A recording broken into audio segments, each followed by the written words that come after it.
नमस्कार साथियों, बात करेंगे आज महत्वपूर्ण अनुच्छेदों की। किसी भी एग्जाम की आप प्रिपरेशन कर रहे हैं, 1 से 2 प्रश्न यहाँ से आपको जरूर मिलेंगे।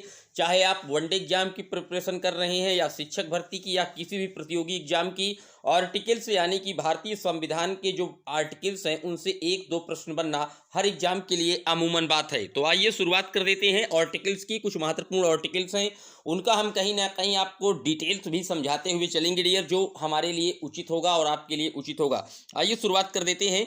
पहला जो पॉइंट है कि आर्टिकल 1 में क्या क्या वर्णन है, तो बता दें जो अनुच्छेद 1 है वहां पर भारत में संघ नाम और राज्य क्षेत्र का उल्लेख मिलता है। अगर आर्टिकल 2 में बात की जाए तो कहीं ना कहीं नए राज्यों के गठन की बात की गई है और अनुच्छेद 12 से 35 में मूल अधिकार की बात की गई है। अब भारतीय संविधान में जो मूल अधिकार हैं ये कहाँ से लिए गए हैं, तो ये यूएसए के संविधान से लिए गए हैं डियर। बात आए करते हैं अगले पॉइंट की, अनुच्छेद 14 क्या कहता है। तो जो अनुच्छेद 14 है डियर, ये विधि के समक्ष समानता की बात करता है। ये भी आप साथ ही साथ ऐड कर लीजिएगा। अनुच्छेद जो हमारा 17 है वो अनटचेबिलिटी की बात करता है, यानी कि अस्पृश्यता के अंत की बात अनुच्छेद 17 में कही गई है और पूरी तरीके से छुआछूत का जो अंत है उसकी वकालत आर्टिकल 17 में निहित है। बात करें अगर अनुच्छेद 19(1) और का में, तो 19(1) का में प्रेस की स्वतंत्रता की बात की गई है, यानी कि प्रेस जो मीडिया आप न्यूज़ चैनल को देखते हैं उनकी बात की गई है। इसे भारत का चौथा स्तंभ भी माना जाता है डियर।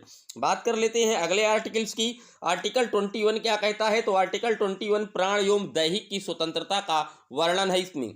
अब बात कर लेते हैं 21(1) में, तो फ्री एजुकेशन की बात की गई है। 6 से 14 वर्ष तक के सभी बच्चों को इसमें फ्री एजुकेशन, कंपलसरी एजुकेशन मुहैया कराई जाएगी। इसका निहित वर्णन इसी आर्टिकल्स में उपलब्ध है।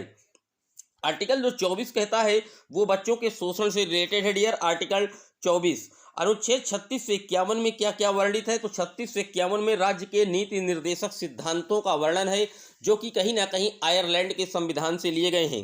अनुच्छेद 40 में क्या वर्णन है, तो ग्राम पंचायतों की गठन की बात की गई है। आर्टिकल 40 कई बार महत्वपूर्ण एग्जामों में यह प्रश्न पूछा गया है कि ग्राम पंचायतों का जो गठन है किस आर्टिकल में निहित है, तो आर्टिकल 40 नोट डाउन कर लीजिएगा। अनुच्छेद 51 का में क्या वर्णन है, तो 51 का में मूल कर्तव्य बताए गए हैं जो कि रूस के संविधान से लिए गए हैं और सरदार स्वर्ण सिंह समिति की सिफारिश से भारतीय संविधान में इनको जोड़ा गया था डियर। बात कर लेते हैं अगले आर्टिकल की। अनुच्छेद 52 क्या कहता है, तो अनुच्छेद 52 कहता है भारत का एक राष्ट्रपति होगा। अनुच्छेद 54 कहता है कि राष्ट्रपति के जो निर्वाचन की प्रक्रिया होगी वो एकल गुप्त संक्रमणीय पद्धति के द्वारा कहीं ना कहीं राष्ट्रपति का जो निर्वाचन है वो करवाया जाएगा। बात कर लेते हैं अनुच्छेद 61 में क्या है, तो अनुच्छेद 61 में राष्ट्रपति पर महाभियोग का प्रोसेस है जो कि कहीं ना कहीं इम्पीचमेंट से है और राष्ट्रपति पर इसको चलाने के लिए राष्ट्रपति को 14 दिन पूर्व ही इसकी सूचना देनी पड़ती है डियर। बात कर लेते हैं अनुच्छेद 72 की, तो राष्ट्रपति को क्षमादान की शक्ति है, राष्ट्रपति मृत्युदंड तक को माफ कर सकता है। बात कर लेते हैं अगले आर्टिकल की, तो अगला आर्टिकल है 74 आर्टिकल में भारत का एक प्रधानमंत्री होगा। अनुच्छेद 79 क्या कहता है, संसद के गठन की बात करता है। अगर पूछे 80 और 81 आर्टिकल्स में, तो 80 में राज्यसभा का गठन है और 81 में लोकसभा का गठन है। राज्यसभा एक स्थायी सदन होता है जिसका कभी भी विघटन नहीं हो सकता। लोकसभा का जो विघटन है वो हो सकता है और विघटन लोकसभा का आर्टिकल 85 में निहित किया गया है। बात करें अगर अनुच्छेद 108 की, तो संसद का संयुक्त अधिवेशन होता है और संयुक्त अधिवेशन को आहूत राष्ट्रपति करते हैं, लेकिन इसके संचालन का कार्य लोकसभा अध्यक्ष के द्वारा किया जाता है डियर।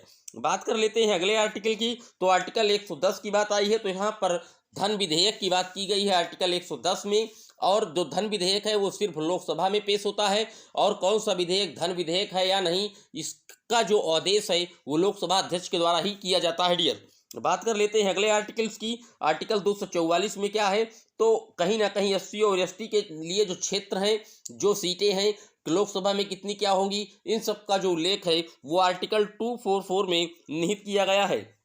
अनुच्छेद 280 में क्या निहित है, तो अनुच्छेद 280 में वित्त आयोग का गठन है और भारत के पहले वित्त आयोग के जो अध्यक्ष थे वो KC नियोगी थे और वर्तमान में NK सिंह जी हैं। बात कर लेते हैं अगले आर्टिकल की। आर्टिकल 324 में किसका वर्णन है, तो 324 में निर्वाचन आयोग का वर्णन है और भारत के जो पहले निर्वाचन आयुक्त थे या अधिकारी थे, शिवकुमार सेन थे, और अगर पहली महिला निर्वाचन आयुक्त की बात की जाए तो रमा देवी जी थी।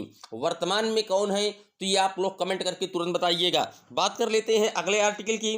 तो आर्टिकल 343 में क्या निहित है? संघ की राजभाषा आर्टिकल 343 से लेकर के 351 तक निहित की गई है।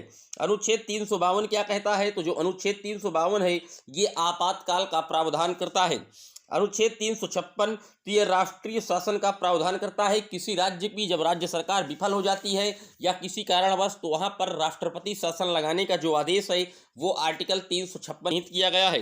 बात करें अगर आर्टिकल 360 की, तो वित्तीय संकट का प्रावधान किया गया है, लेकिन आज तक भारत में एक भी बार वित्तीय आपात नहीं लगा हुआ है डियर।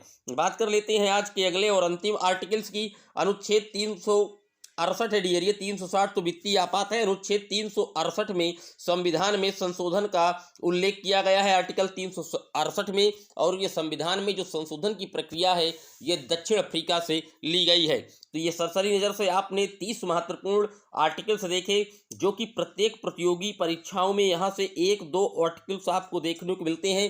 किसी भी एग्जाम की आप प्रिपरेशन कर रहे हैं उसके लिए आपको चैनल को सब्सक्राइब कर लेना है। इस चैनल पर निरंतर इसी तरीके के वीडियो अपलोड होते रहते हैं। उन सभी वीडियो को आप लोग तुरंत विजिट करिए और अपनी तैयारी को स्ट्रांग करिए, औरों की अपेक्षा काफ़ी आगे रहिए। वीडियो को शेयर कर दीजिएगा, चैनल को सब्सक्राइब कर लीजिएगा। फिर मिलेंगे एक और सेशन में, तब तक के लिए जय हिंद जय भारत।